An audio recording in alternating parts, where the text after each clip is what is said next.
On est en ligne avec Marie de Henzel. Bonjour Marie de Henzel. Oui, bonjour.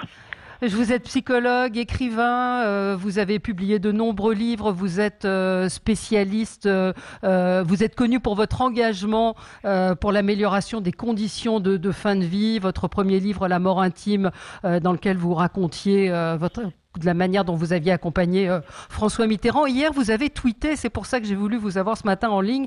J'ai plus de 70 ans, je n'ai aucune comorbidité, ne suis ni obèse ni diabétique, en pleine forme, et comme beaucoup de seniors de mon âge qui prennent soin d'eux, de leur santé, je ne supporterai pas que la barre des âges vulnérables soit fixée à 70 ans et confinement imposé.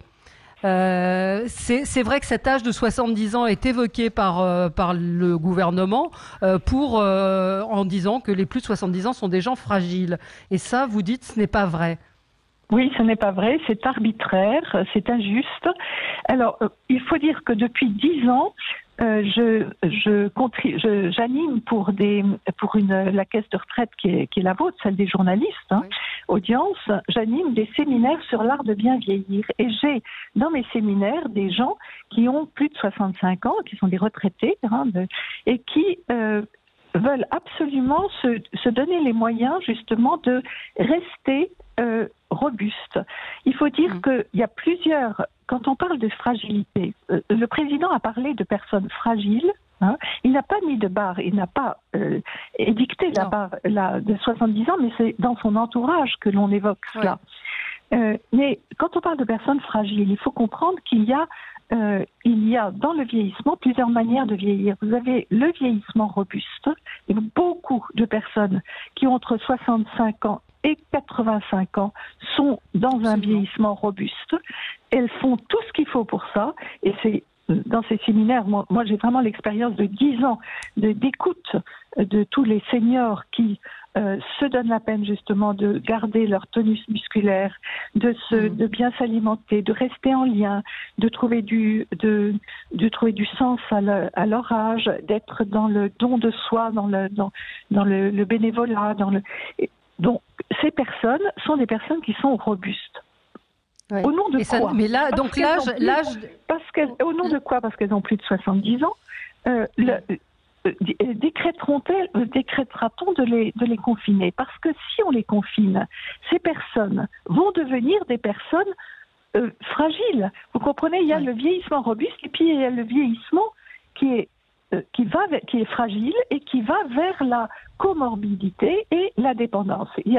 On voit bien que si on ne continue pas à faire ce que l'on faisait pour rester en bonne santé, eh bien, on va très vite se fragiliser. Moi, je dis que si on confine des personnes de 70 ans qui sont en bonne santé, qui n'ont pas de comorbidité, on va petit à petit les fragiliser. Les isoler et les fragiliser, de par ce fait. Parce que tout le monde dit qu'il faut, par exemple, ne serait-ce que ne serait-ce que le tonus musculaire, et on sait qu'il faut marcher, alors bien sûr, on a 1 heure pour marcher, bon, peut-être, mais vous avez aussi des personnes qui sont dans les petits appartements, qui n'ont pas un rayon de soleil. On sait que le soleil est très important pour l'immunité aussi. Donc, vous voyez, Et puis, je vais vous dire une chose aussi, beaucoup de personnes de 70 ans sont des personnes qui travaillent encore. Moi, je suis entourée de personnes de mon âge qui travaillent encore, qui travaillent. Il y a les médecins, il y a des psys, il y a des hommes politiques, beaucoup de gens travaillent encore. Et puis, vous avez aussi des personnes qui sont engagées très fortement dans les associations, qu'elles font vivre. Ces personnes, si elles sont en bonne santé, pourquoi est-ce qu'on les confinerait? Donc, effectivement, on n'est pas tous, on le voit autour de nous, on n'est pas tous égaux dans l'âge. Il y a des gens, effectivement, qui sont, quand on compare des gens autour de nous qui ont le même âge et qui n'ont pas du tout la même énergie, la même vitalité, le même. Donc, c'est effectivement fixer un âge comme celui-là de façon arbitraire et complètement absurde. Oui. Alors, j'ai entendu hier que le ministre corrigeait un petit peu le tir en disant qu'il s'agissait d'une responsabilité. Et c'est vrai que chaque senior a à prendre ses responsabilités. Il est évident qu'on n'a pas à sortir on doit se protéger les autres, donc les gestes barrières, évidemment. c'est une responsabilité de tous, hein, mais le confinement strict pour des personnes de plus de 70 ans n'a pas de sens. C'est absurde. Et surtout, on va fabriquer, on ne se rend pas compte de ça, mais c'est qu'en sortir de ce confinement, ces personnes qui étaient en bonne forme avant vont être déjà sur la voie de la fragilisation et donc de la dépendance. Donc il faut effectivement ne pas avoir cette barrière de 70 ans qui est, vous le dites, pas très cohérente. Je voulais qu'on parle avec vous puisque c'est vraiment votre métier. Je ne sais pas si on peut parler de métier. Vous faites beaucoup de soutien psychologique et ce qui se passe dans les EHPAD aujourd'hui, ces personnes âgées qui sont en train de mourir seules. Vous, encore une fois, je rappelais ce livre où vous parlez de l'accompagnement quand on va mourir.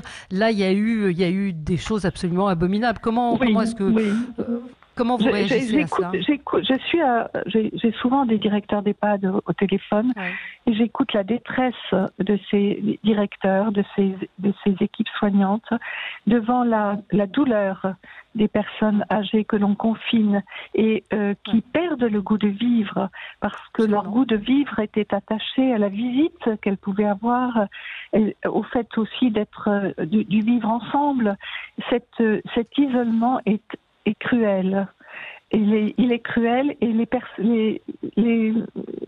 les équipes qui font ce qu'elles peuvent, et je les salue parce qu'elles font beaucoup, eh bien, elles voient néanmoins des personnes qui lâchent prise et qui s'engagent dans un syndrome de glissement et qui vont mourir, non pas du Covid, mais de solitude, de tristesse, du sentiment qu'ils n'ont plus leur place sur Terre. Et ça, c'est extrêmement grave.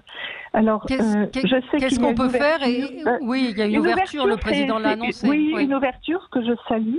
Je crois qu'il faut autoriser des visites, des visites de ces personnes, même si elles ne sont pas mourantes, ces personnes qui ont simplement sur le plan humain, qu'elles aient des contacts. Il faut les autoriser avec les gestes barrières, bien sûr, et je pense aussi qu'on peut peut-être aussi permettre à ces personnes de sortir dans un jardin.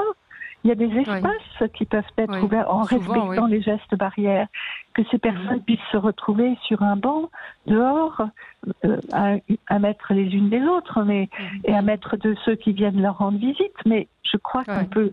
Et je sais déjà qu'il y a beaucoup d'EHPAD qui travaillent dans ce sens, parce que moi, encore une fois, je salue la créativité, l'humanité de ces directeurs et de ces soignants qui sont au front. Mais est-ce qu'on n'aurait pas pu anticiper, alors encore une fois, c'est facile de refaire le match, comme on dit, ou de refaire l'histoire, mais d'imaginer effectivement de pouvoir accorder des visites dans les jardins, d'avoir des pièces, c'est ce que réclamait l'un des représentants des maisons des EHPAD, des maisons de retraite, c'est-à-dire vraiment d'aller plus vite parce qu'on voit des gens qui sont en train, comme vous le disiez, de sombrer. Donc il y a urgence à pouvoir organiser ces visites. Oui, absolument, c'est absolument urgent. Il y a eu beaucoup de dégâts qui ont été faits ce dernier mois, beaucoup. On ne se rend pas compte aussi de la détresse des familles qui n'ont pas pu venir, parce qu'au début, on ne pouvait même pas venir accompagner un mourant, qui ont laissé partir un père, une mère, un grand-père, une grand-mère sans un mot d'adieu. Il y a eu des dégâts terribles. Alors on corrige le tir maintenant, mais c'est effectivement c'est un peu tard. Il y a urgence à le faire. Je suis tout à fait d'accord avec les responsables de la DPA. Quelques conseils peut-être pour des gens qui nous écoutent, qui ont envie, qui ont 70 ans, peut-être plus, en disant on a entendu ce que vous avez dit sur le vieillir, sur la bonne vieillesse, sur le bien vieillir. Les conseils, c'est quoi? C'est l'activité physique, c'est de garder une curiosité, c'est quoi? Comment on vieillit bien? Rapidement, parce que je sais que vous faites des conférences sur le sujet, il y a vos livres, et si vieillir, libérer la tendresse, mais quelques conseils rapides. Oui, bien sûr. Évidemment, ce sont des choses qui sont très difficiles à vivre en confinement parce qu'effectivement, il y a l'activité physique, mais il y a aussi la convivialité, les rencontres avec les autres, ce qu'on peut apporter. Alors, je sais que ça peut être compensé en partie par Internet mais tout le monde ne sait pas s'en servir. Voilà. Oui, ma génération sait s'en servir, mais dès qu'on avance, les personnes qui ont autour de 80 ans ont plus de mal avec ces. Donc effectivement, alors que faire? C'est vrai qu'il y a une inégalité aussi. Tout le monde, parce que un des critères aussi, c'est de développer son intériorité. Tout le monde n'est pas équipé de la même manière pour développer pour lire, réfléchir. Il y a des personnes peut-être qui s'en sortent mieux que d'autres, mais vous avez des personnes pour qui le contact est essentiel. Et c'est ce qui va manquer. Donc, je pense qu'il faut très vite permettre à ces personnes de pouvoir sortir et voir d'autres personnes, même en respectant, bien sûr, en respectant les gestes barrières, mais pouvoir. Je veux dire, vous avez des personnes qui vivent dans des appartements qui n'ont même pas de balcon, qui peuvent même pas communiquer avec les voisins. Enfin, tout le monde est.